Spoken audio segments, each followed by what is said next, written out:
how to read your client during the session and what to do when you notice those micro expressions.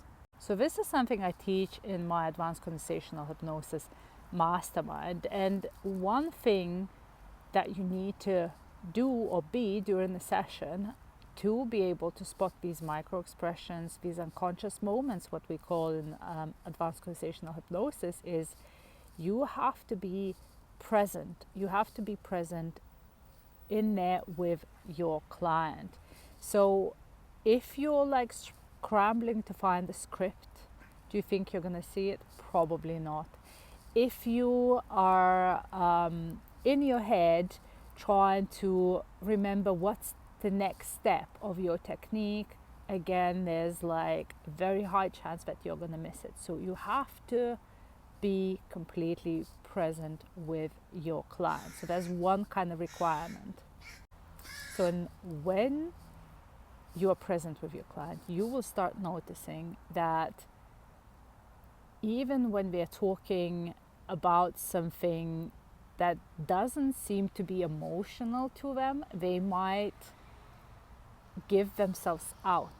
And what do I mean by that? They might be talking about something like I'm talking now, and then suddenly they say, oh, I'm a bit sad, and then they keep talking, right?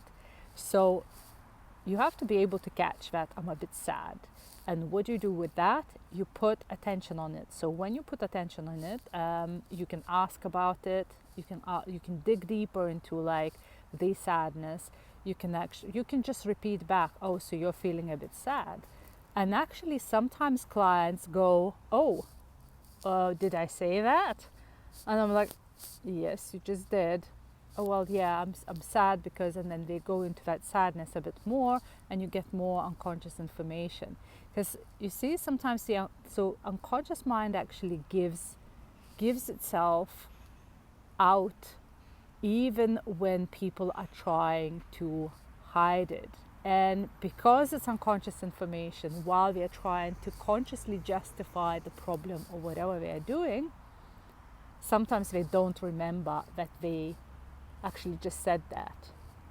Another one that is very simple, everyone should be able to notice that, it's the sensations and emotions. So they start crying, that's your unconscious moment. They start, they say, oh, I'm feeling anxious right now. That's unconscious moment again. Or they say, oh, I feel this knot in my stomach. That's also unconscious information. So, and this is how we work with the unconscious information. We don't dismiss it, we put more attention on it, even if it is something like, oh, I'm anxious, or even if it is something that isn't really, positive or good emotion. So we work with everything good and bad. So we can actually ask them about it, as I said previously, or you could even, like, obviously if you're using techniques and tools, you're used to be kind of, telling the person, oh, go there or do this or whatever. You can then try and say to them, like, okay, like, just sit in this, feel this emotion. Because the thing is that a lot of the times our clients, they have problems because they've been trying to escape these emotions. Like, for example, procrastination. They don't want to feel some overwhelm or whatever, so they're avoiding it, they're escaping it, and they have probably never ever felt the emotion to the point where it processed itself, and hence it's now somewhat suppressed, and they're having a surfacing symptom where they can't speak in public, they can't drive, they are afraid of flying because there's this anxiety or fear that has never been felt and understood and processed. And sometimes it's actually even enough to let them sit in it and let them process it.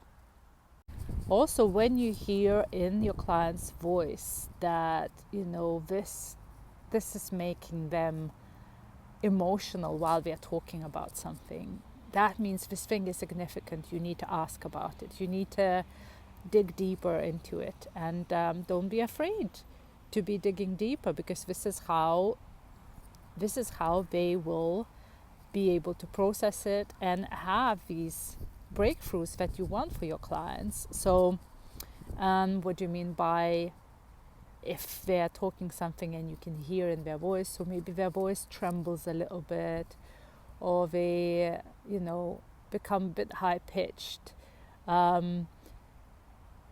or they become a little bit like, you can hear when someone's about to cry, right? So all of that. So don't stop them from crying, because that is another release of emotions as well. That is another processing of emotion, is crying. It's not always through crying, but crying is one of them. So don't be afraid when your clients cry, and just let them cry it out. So really, there's many more unconscious moments that I could teach you about.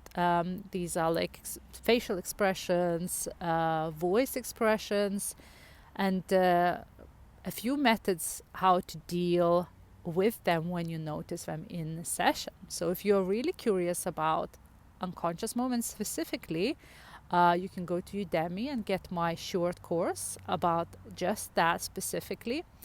I'll drop a link in the comments. And if you're curious about the whole advanced conversational hypnosis method, then you must join my Advanced Conversational Hypnosis Mastermind, where it is designed that in 6 months you will be so confident in advanced conversational hypnosis that you literally won't even need or want to pull out another technique. This is what happened to a majority of my students who applied it, who learned it, who showed up to every call.